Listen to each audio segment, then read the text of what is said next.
I think probably the more prevalent conversation is, I think my kid's watching pornography, or they found something in the browser history, they found something on a device, and what am I supposed to do?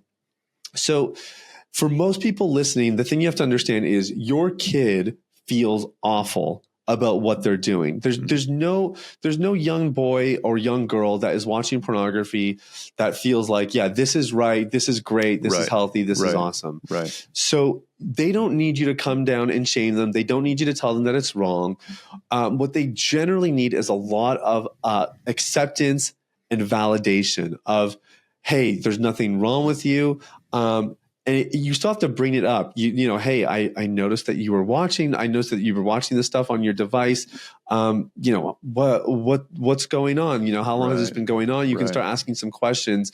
But as soon as they feel like you're going to correct them, you're going to shame them, anything along those lines, even like punishing them, you're going to get the walls up. So the goal is still the same at this stage. We want to try to create a safe environment for them to be able to talk to you about it.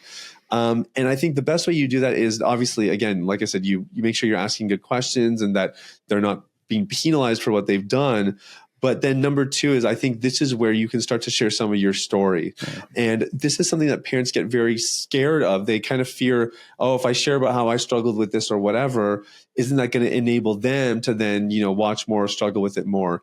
Generally, it's the opposite, because that child who is struggling with pornography has never heard their dad talk about his own struggle. They think something's wrong with them. They think, wow, dad's perfect. He's never struggled with this stuff before. Here I am watching all this pornography. Something must be wrong with me. I could never talk to him about it.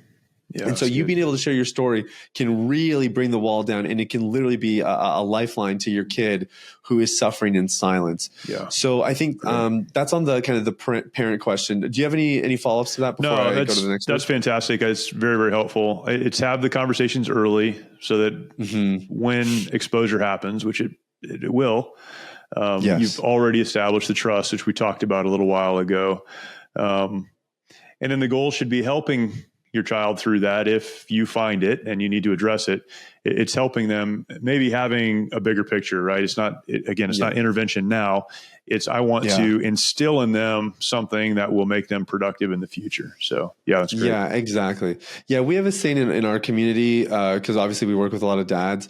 And so for dads, we say, you are the template that your sons will copy and that your daughters will marry. Wow. And so if you don't do this for yourself, do it for them. Yeah, that's great. Because it's a big deal. And, it's one thing to give advice or to guide them through it. But if you're still struggling yourself and you have this issue, you're only going to be able to take them so far.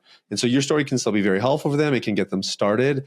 But man, if you're the example, you're actually exemplary and you struggled with it, but you found your way out. That's going to speak volumes to your kids, and it's going to carve a path that they can follow as well. That's fantastic. Yeah. Thank you. It's great.